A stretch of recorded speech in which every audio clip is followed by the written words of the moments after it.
is at the darkest hour and at the lowest point of the war. The forces of Nazism stand at the edge of victory. In the summer of 1940, in a tumultuous few months, the phony war had burst into a dramatic and terrifying real war.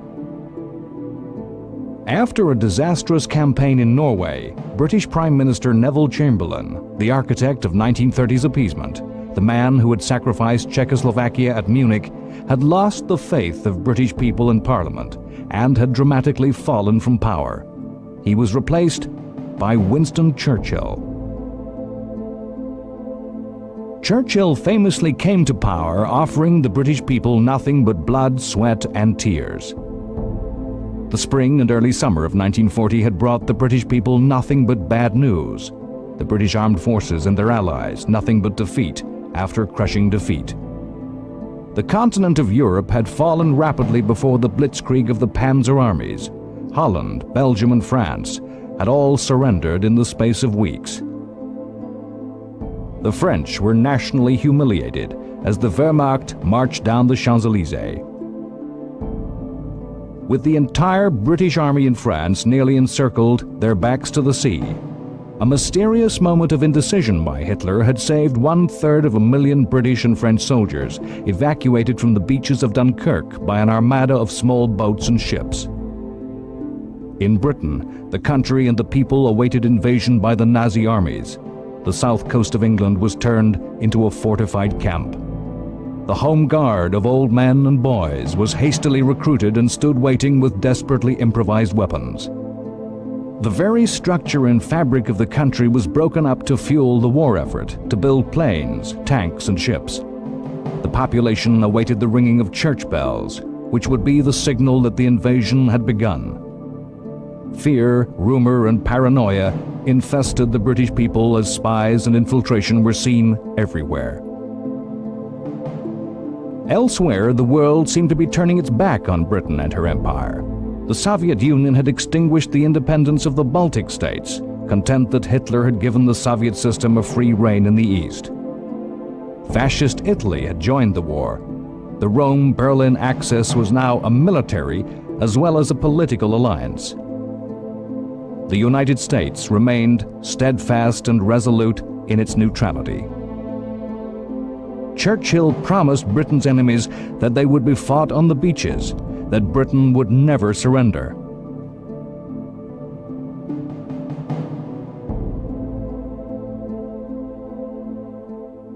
In the high summer of 1940, the battle for the survival of Britain and of freedom in Europe was not being fought on the beaches, but in the clear blue skies of southern England. The story of the Battle of Britain is a story of weapons, a technological story as much as it is a story of collective national heroism and the individual courage of young men. In this, it is a retelling of an old tale. Since the very earliest days of warfare, of human conflict, the need to survive, the need to defend yourself against your enemy, has spurred the invention, innovation, and the creation of ever more destructive and more terrible weapons.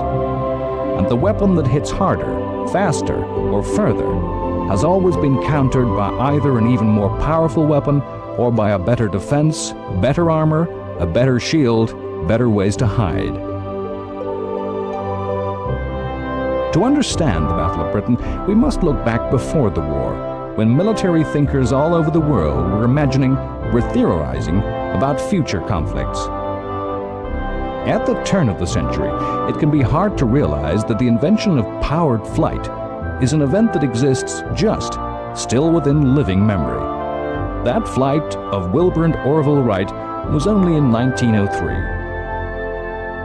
In the interwar years, aircraft were just one of a series of breathtaking inventions, miracles of science that had amazed the world. Their role in warfare during the conflict of World War I had grown.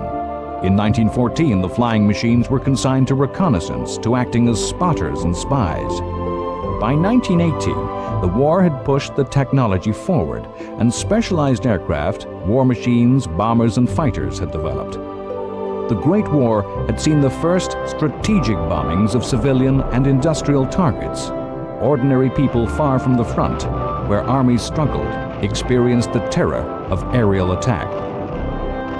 By that war's end, the technology had advanced such that in 1919, a British strategic bomber was able to make the first crossing of the Atlantic Ocean. Military theorists seized at the airplane as a decisive weapon that could change the nature of warfare forever, as a way out of the horrors of trench warfare. Politicians saw the airplane as an awesome machine that could win wars cleanly, without casualties, in a matter of days. It was believed by politicians and soldiers in all countries that the bomber would always get through. Between the wars, it was widely believed that the next war would be fought with a short air battle, where one side's air force would be defeated, conceding air supremacy. Then, under threat of absolute destruction from bombers, victory would be conceded without any actual bombing of cities taking place. Perhaps warnings would be dropped into the centers of industry and populations would be evacuated in panic, and then denied to the enemy by the use of poison gas. Because the theory held, no sane government would risk devastation in this way. Wars in the future would be clean, short, with minimal deaths and destruction. Experience between the wars had seemed to prove that the bomber would always get through, and that air power would result in the predicted victory. Nazi bombers in support of Franco in the Spanish Civil War had wrought apocalyptic devastation upon Spanish Republican cities. The fate of the Basque city of Guernica was held up as a warning to the world of aerial power.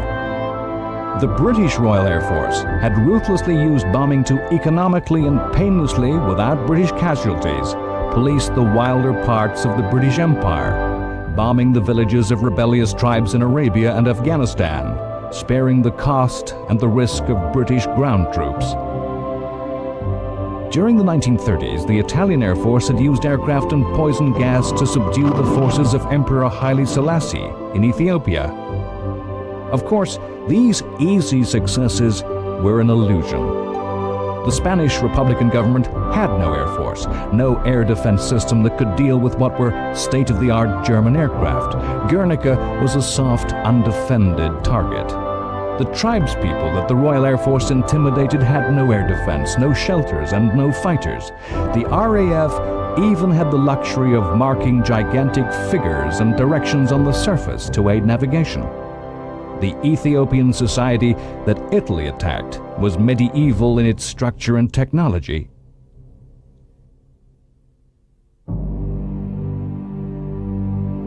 Even so, the Second World War, up to the onset of the Battle of Britain, had seemed to prove that air power was irresistible. Soldiers from Poland to France, across the entire continent, had cowered, fled in panic, and died under remorseless attack by German aircraft in close support of advancing German armies. Again, this success was not a proof of the air power theories. The use of aircraft as close support to land forces is a long way removed from strategic air power used by one industrialized, advanced country to defeat another. The blitzkrieg that had swept across Europe was a new way of making war, but it was a theory that combined tanks, planes, and infantry to defeat the enemy's army. In the Battle of Britain, for the first time, air power was on its own in an individual struggle, Air Force versus Air Force, unaffected by the needs of soldiers and sailors.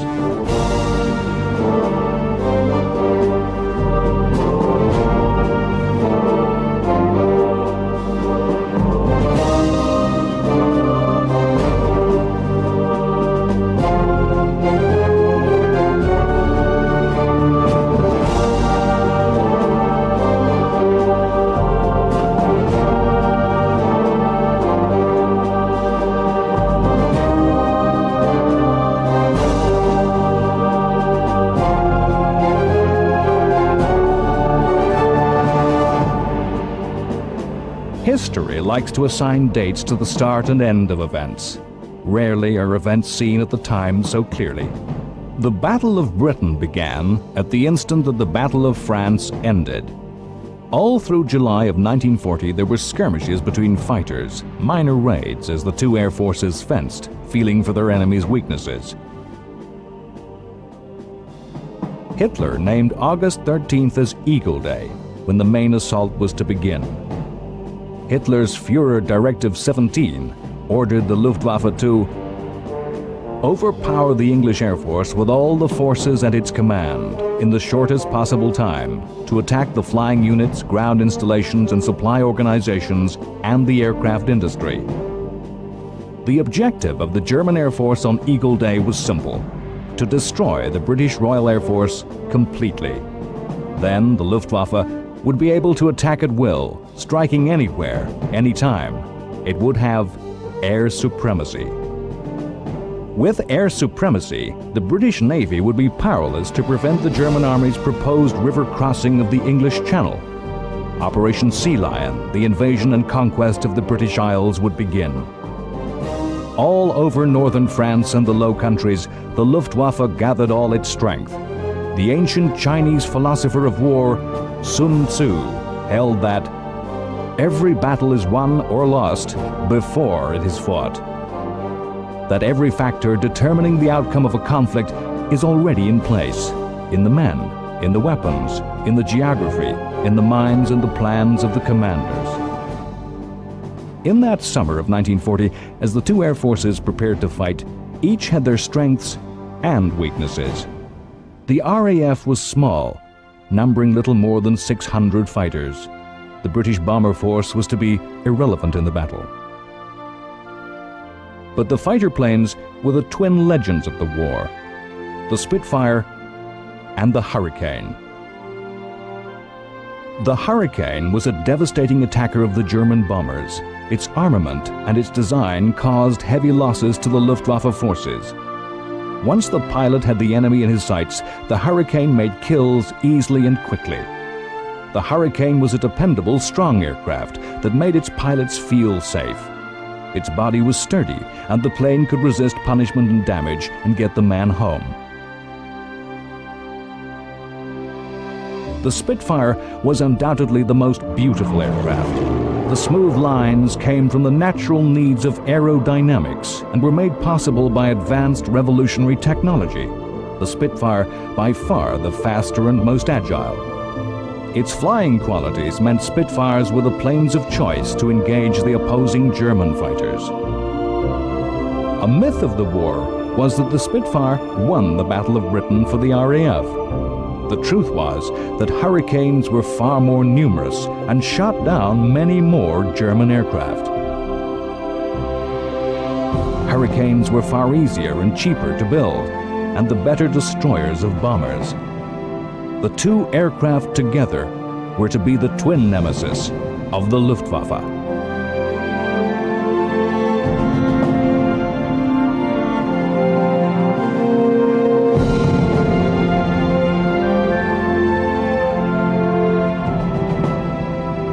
The Luftwaffe, however, possessed numerical superiority.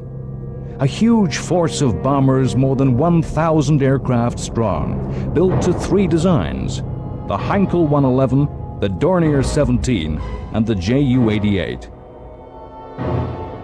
The Heinkel and the Dornier both suffered from light bomb loads and poor defensive armament. The Heinkel's peculiar nose design made its crews feel intensely vulnerable. The Junkers 88 was the best German bomber, only slightly slower than the British Hurricane, and although a small aircraft, could its bombs very accurately, as its airframe could take the stresses of dive bombing. All were medium bombers, not capable of carrying the devastating bomb loads seen later in the war. It was to be a major failing of Germany that its aviation industry never produced a working heavy four-engine bomber of the type that was to prove so destructive later in the war. As so often, the vanity and pride of the Nazi dictatorship was its downfall. The small medium bomber enabled a huge air force to be cheaply and quickly built.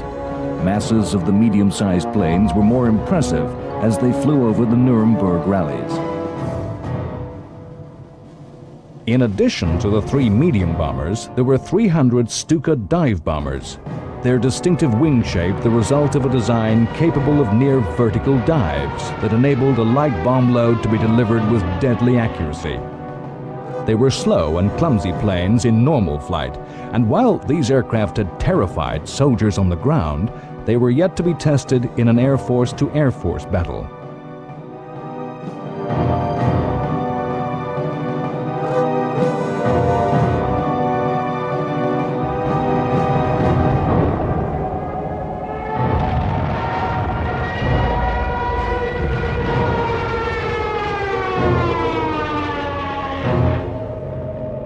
The other arm of the Luftwaffe's strength was its fighters. At the start of the Battle of Britain, the Luftwaffe was equipped with 2 machines. The Messerschmitt 110 was a twin-engined and heavily armed fighter, and its crews were regarded by the Nazi leadership as the elite of the Luftwaffe. In fact, the most dangerous adversary of the RAF in 1940 was the Messerschmitt 109, a single-seat, single-engine fighter, the equal of the Spitfire and faster than the Hurricane.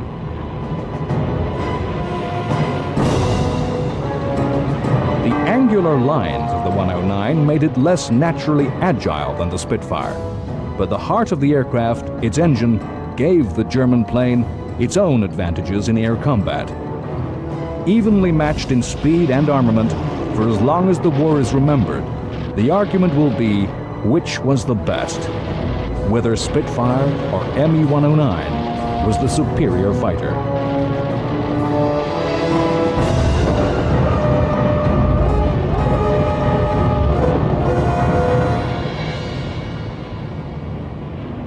The total strength of the Luftwaffe was over 1,000 bombers and more than 800 fighters, against which the Royal Air Force could muster 600 Spitfires and Hurricanes.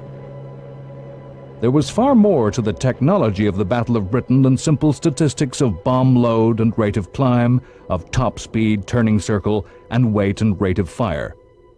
The battle could be won and lost in the aircraft factories. The Battle of Britain was a battle of attrition. The side that lost most planes, that lost the more pilots, would be defeated. With equal losses on either side, the side that could build and replace lost planes the quicker would in the end be the victor.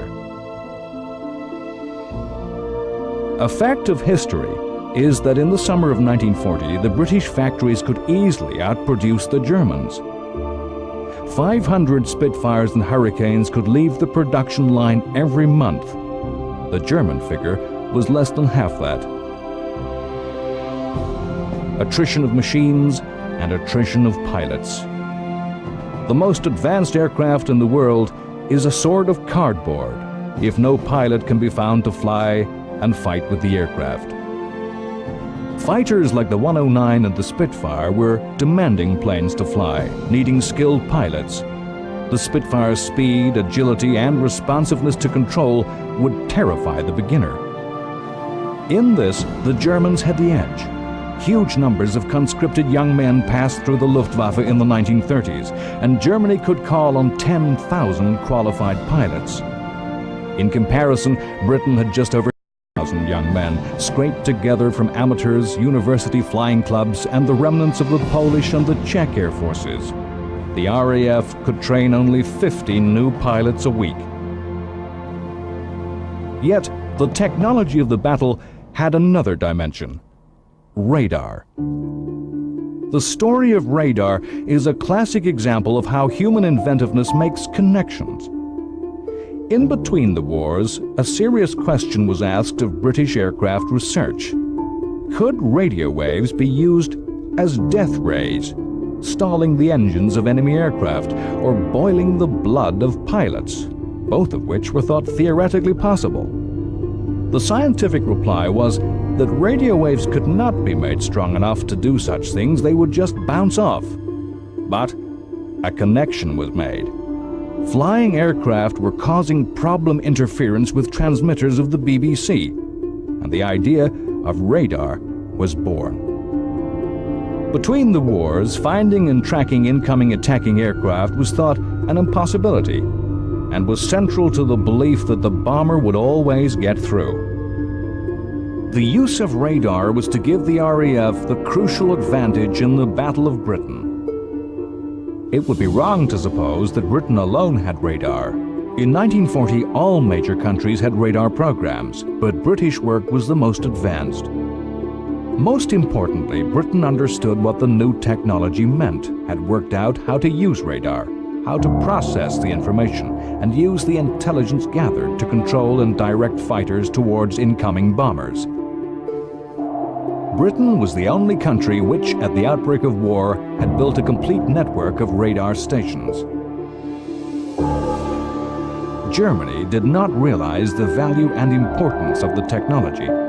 Their own experiments in radar were leading in different ways that blinded them to the value of the British system. Still, yet more factors determined the way the battle would be fought and the ability of each side to win victory. The battle was fought in British skies. German aircraft had less time over their targets before needing to return, rearm and refuel. Downed German pilots and damaged aircraft were lost forever. British men and machines could be returned to action. In so many ways, the two air forces were evenly matched. Strengths and weaknesses evened out in determining the chances of defeat or victory for both sides. A weakness of the German side was their battle plan.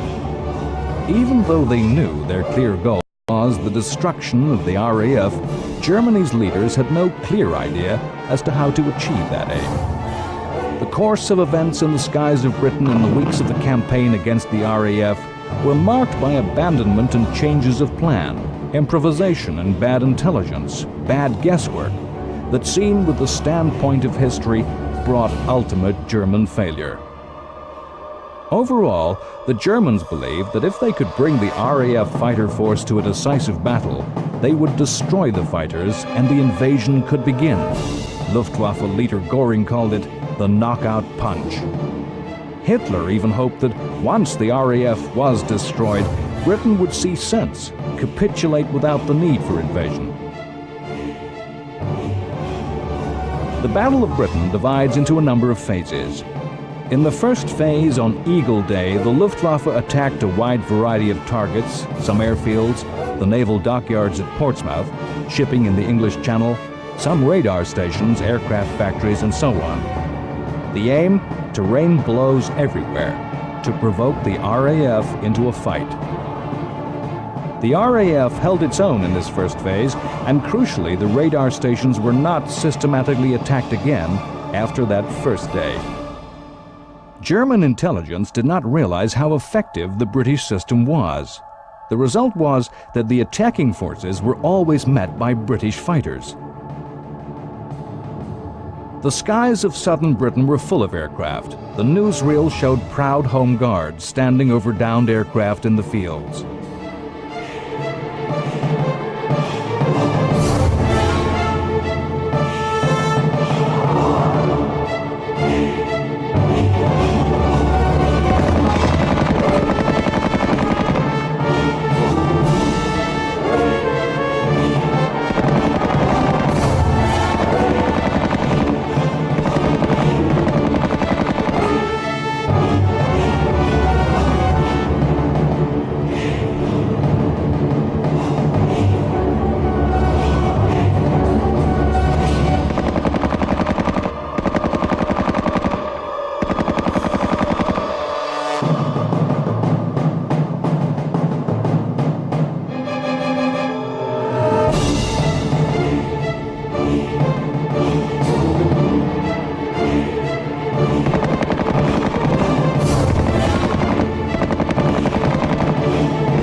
On August 20th, in the British Parliament, Prime Minister Winston Churchill paid his legendary tribute to the young pilots of the RAF.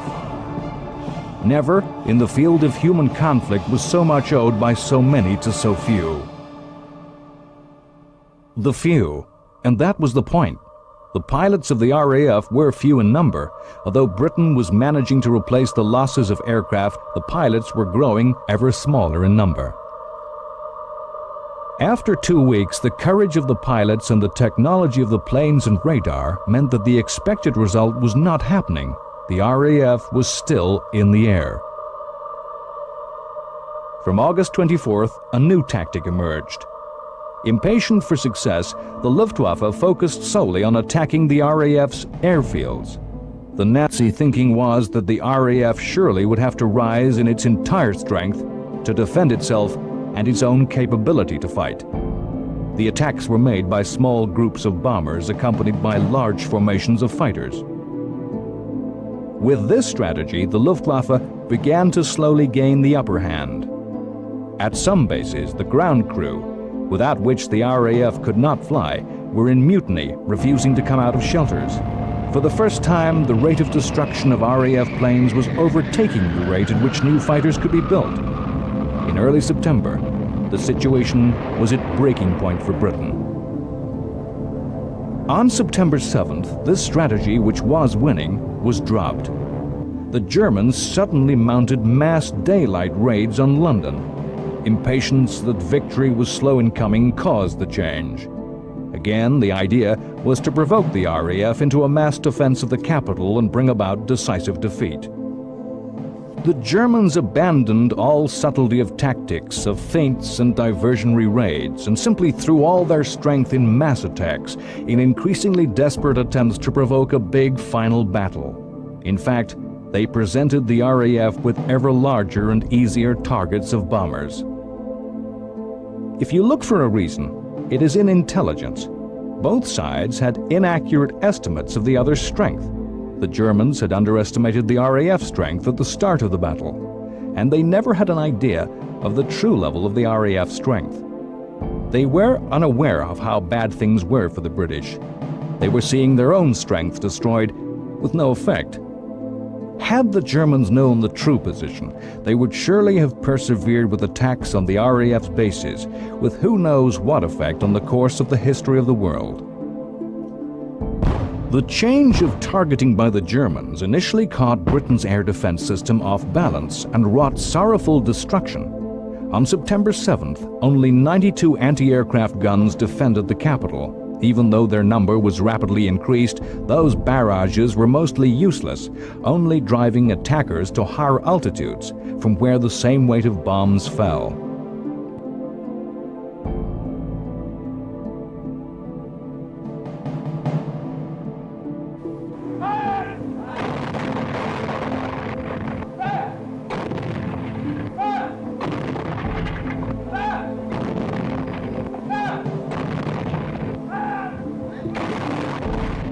But as the raids continued, the RAF reorganized and found that in the new mass daylight raids, the Luftwaffe was offering easy targets, and the balance of losses swung back heavily toward the British, gradually eroding the Luftwaffe's strength and confidence.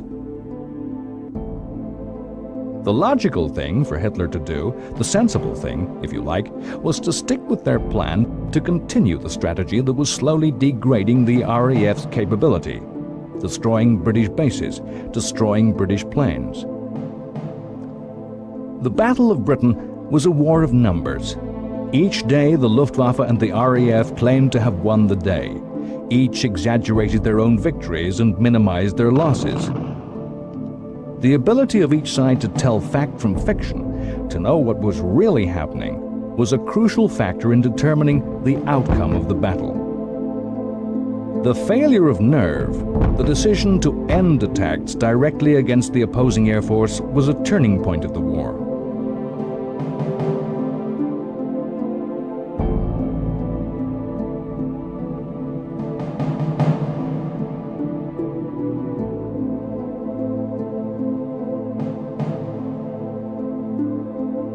The Battle of Britain exists in myth as well as in history. But it's no myth that the future of freedom from the whole dark science of Nazi tyranny lay in the hands of little more than 2,500 young men.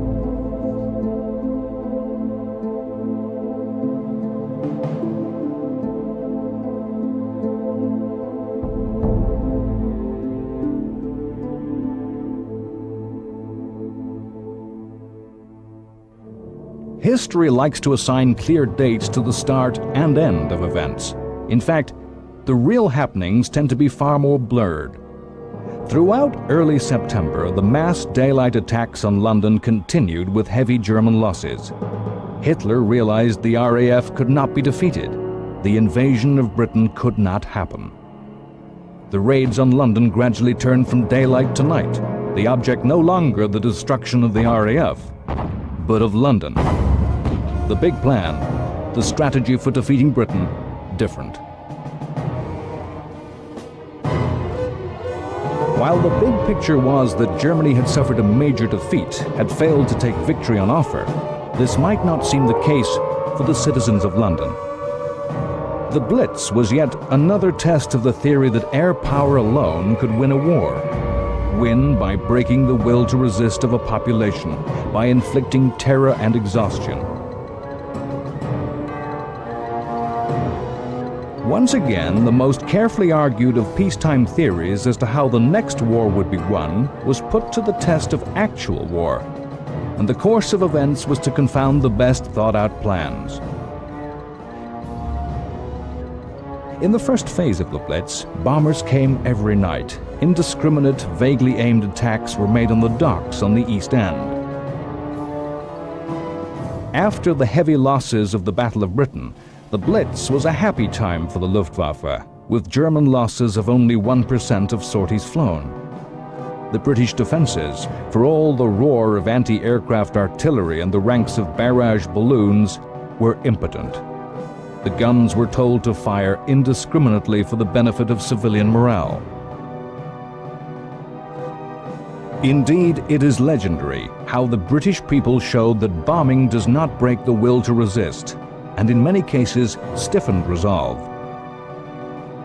The British civilians climbed over the rubble to carry on their lives in defiance of Hitler. Looking back from a world where war and airstrikes are reported as breaking news, where the perception of a war is as important as the actual strikes, it is perhaps hard for us to see the Blitz as a media event, as news information, the same way as we see wars fought over 50 years later. Thanks to the Anderson's shelter, we're quite safe. I think he dropped a couple of bombs on us and it shook the Anderson's shelter like very hell. But when I heard the four boys talk to me, I was quite contented. The Blitz was the German attempt to make the British people reject the belligerent defiance of Churchill, to weary them of war, and prepared to accept peace on any terms. The Blitz was presented by the British in ways that outraged. Images of business as usual, of Prime Minister, of King and Queen with the victims of this terrorism were used to present the leadership as all in this together with the people.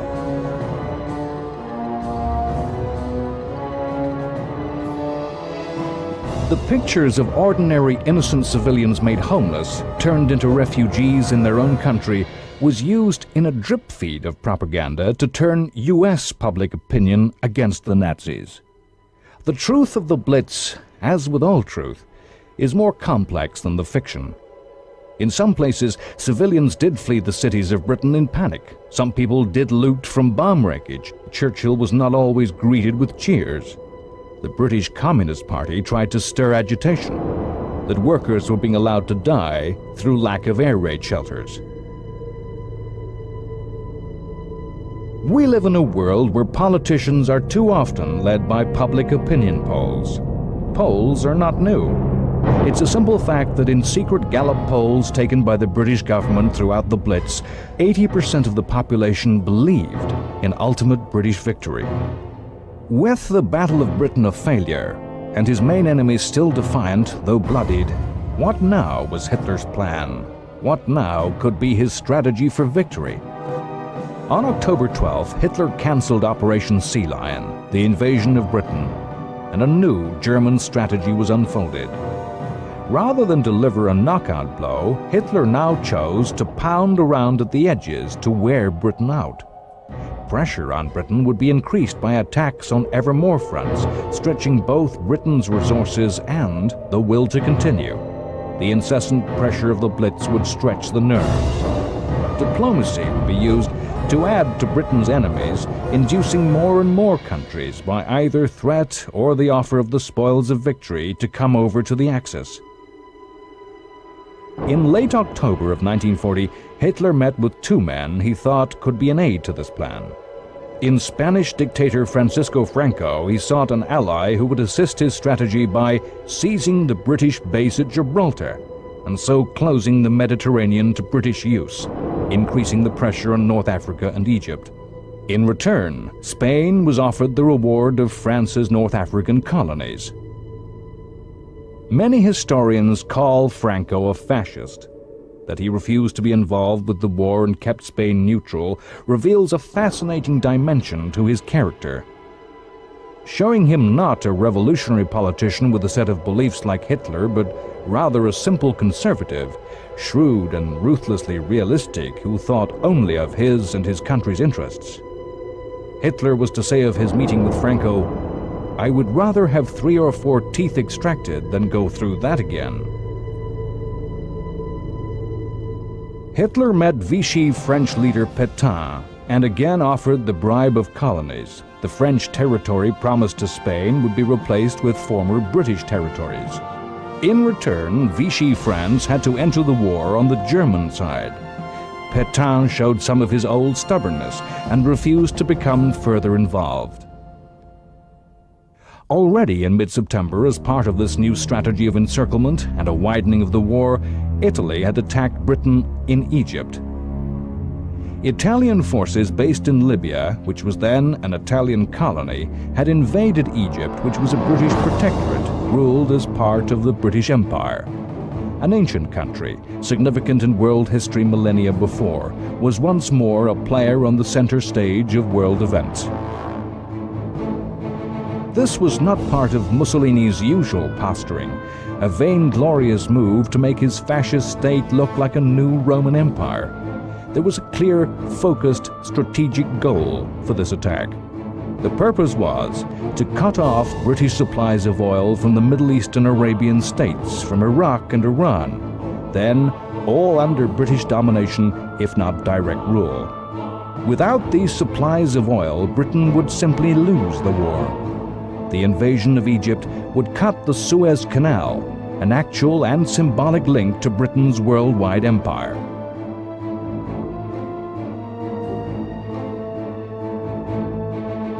Over the next 2 years, the Western Desert was to become one of the most spectacular and dramatic theaters of war the world has ever seen. A place in which legendary leaders would emerge and where the names of individual units would mark their place in military history. It would be a war of dramatic movement over stupendous distances. The Western Desert was not to be some grim push, a grinding down of the enemy. It would be a conflict with astounding reversals of fortune, with both sides riding astride a seesaw of victory and defeat. The huge, open, featureless space of the desert and the absence of towns and civilians made for a war of easy movement, suited to the new mobile armored tank armies. It was to be a war fought with what would be seen as old-fashioned chivalry and respect for the opponent. Later, when Germany became drawn into the conflict, the absence of SS troops removed the worst excesses of brutality and reprisal that were to be found elsewhere. With hindsight, the Western Desert Campaign would be of major significance in the eventual outcome of the war, but the numbers involved were tiny compared to forces engaged elsewhere in the world. Italy's North African campaign of 1940 was the first time that Mussolini's forces had been pitched into a campaign of their own against another industrialized modern state, as opposed to terrorizing armies barely out of the 15th century as in Ethiopia.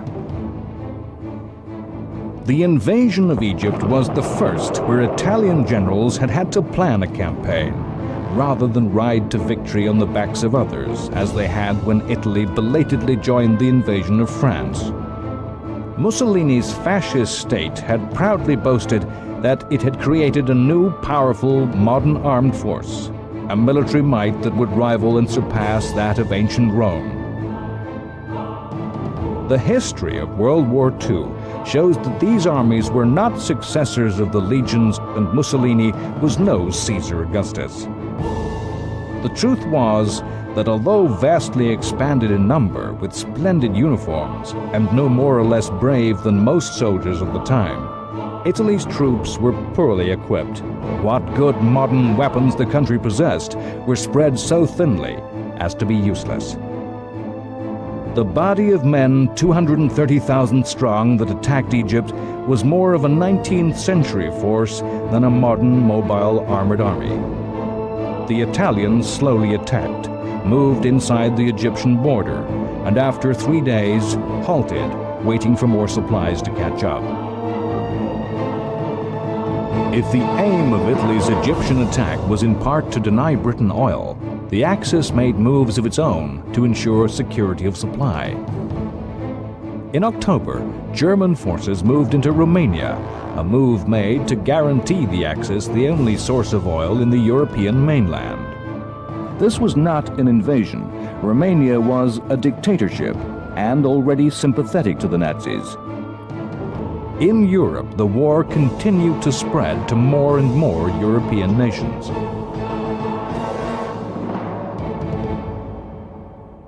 As so often in the history of the European continent, the Balkans, that crazy patchwork of small countries with a multitude of confused minorities and minute ethnic differences, torn by ancient vendettas, hatreds, enmities, and grievances, was to play a part.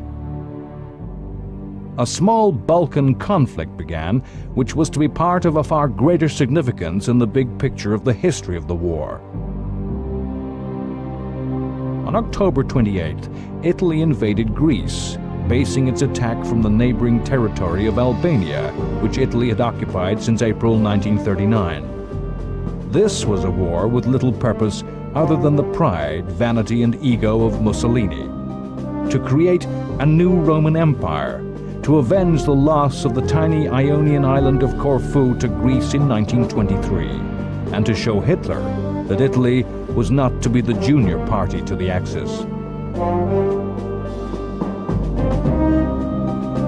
The invasion of Greece made little sense in terms of the bigger strategic picture.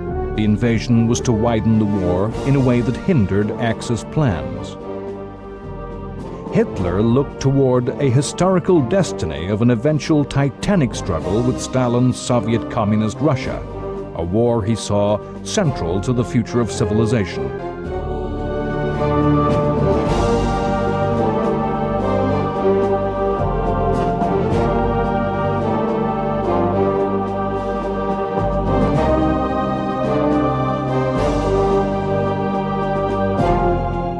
Mussolini's sideshow would drag his German ally into a mire of troubles that would, in the end, help decide the outcome of the war. In the North Atlantic, the pressure from U-boat attacks was mounting to ever greater levels. There was a tremendous shortage of convoy escorts, of the small warships that could shepherd the groups of merchantmen across the ocean. The United States had a vast store of near-obsolete World War I destroyers known as the Four Stackers for their distinctive design. American President Roosevelt struck a ruthless deal with Churchill to receive the use of these spare ships as an instant enlargement to the Royal Navy. The British had to sign away control of their bases in the West Indies and Canada, giving them to the U.S. Roosevelt did not wish to appear to be violating U.S. neutrality, and his hard-headed assessment was that Britain was likely to fall. The American president feared that a future Britain, now in the Nazi camp, would allow German warships and German U-boats to be based in the Caribbean. It was a deal of which the U.S. obtained the best part, By the end of 1940, only 9 of the promised destroyers had arrived. Looking back on the events of 1940, we think of the year as part of the unfolding drama of World War II. Of course, to the people of 1940, it was not yet a world war. It was rather a European war. The transition to global conflict was yet to be made. With hindsight, again, the growth of the war to envelop the world was inevitable. But again, this did not seem the case in 1940. In September, while the Battle of Britain was reaching its height on the other side of the world, the Empire of Japan was marching on its path to war. Crucially, Japan took the decision to attach its destiny to that of Hitler, joining the Axis alliance. Why should Japan do this? What had Japan in common with Nazism, an ideology of racial superiority of white European peoples? Japan had felt threatened by the 1939 Nazi-Soviet alliance, a move which had taken Japan totally by surprise. The Soviet Union was a strategic threat to Japan's ambitions on mainland Asia, in China, and Manchuria. The driving forces of Japanese policy were the Army and Navy. By allying with the Nazis, Japan saw the Northern Soviet threat nullified. Japan saw an oncoming war with the United States as inevitable, and after the fall of France and Holland, believed the resources of the European colonies of Southeast Asia would be needed to fight a war against a strong industrial power. Across an ocean from the struggles of Europe, in the United States, a realization of the direction which history was flowing led America to introduce conscription in peacetime for the first time. We have come to realize that the greatest attack that has ever been launched against freedom of the individual is nearer the Americas than ever before. The Selective Service Act registered American men, and some were chosen for military service. The service of the draftees was restricted to the Western Hemisphere and U.S. territories, but the act was an important step to preparing the United States for inevitable conflict. The growing, expanding nature of the European war was the dominant issue of the 1940 presidential election in America. In a broadcast days before the election, Franklin Roosevelt promised the American people, "Your boys will not die in foreign wars." This promise helped Roosevelt win a record third term in office. FDR's place in American history as one of the greatest of peacetime presidents was already assured. His even greater place as a war leader was something that still awaited both him and America. Next time on World War II, The Complete History. The continuing disasters unfold around the Italian war effort, as the invasion of Greece turns to catastrophe for the Italians with defeat and rout into the hills of Albania. In North Africa, there are mass surrenders of Italian armies as the British Army of the Nile drives the Italians deeper and deeper to retreat. We shall see how the Italian failure draws the forces of Germany ever deeper to the south with the invasions of Yugoslavia and Greece. In North Africa, Italian defeat turns into German triumph as two legends emerge, and the names of Erwin Rommel and the Afrika Korps are linked together in history, and the tide of war sweeps the British to near defeat, only to rebound with dramatic counterattacks. Faced with German onslaught, British and Commonwealth forces face a second Dunkirk as they first invade and are then forced to flee from Greece in face of a ferocious German attack. Churchill demands that America give Britain the tools for victory. The ancient Mediterranean Sea, the site of so many a war, is once more the stage for epic naval action, as the British Navy seeks to emulate its greatest victories, adding the battles of Taranto and Matapan to its roll of honor. In that wine-dark sea, the island of Crete is the scene for bloody and costly German victory, as the pride of the German armed might, the airborne and paratroop forces are squandered in capturing the island. Germany's losses in one battle, more dead than the entire war to that point. In the Atlantic, the desperate struggle of the U-boat war continues, reaching a new peak. The British battleship Hood meets its nemesis in Bismarck. Bismarck itself was soon to sink. London still writhes under German aerial attack, with bombs falling on Parliament itself.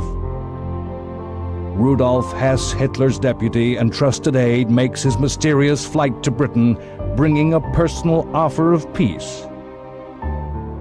All these events are played out against the impending storm that is to break in the East, as Germany unleashes Operation Barbarossa, a war of annihilation against Soviet communism.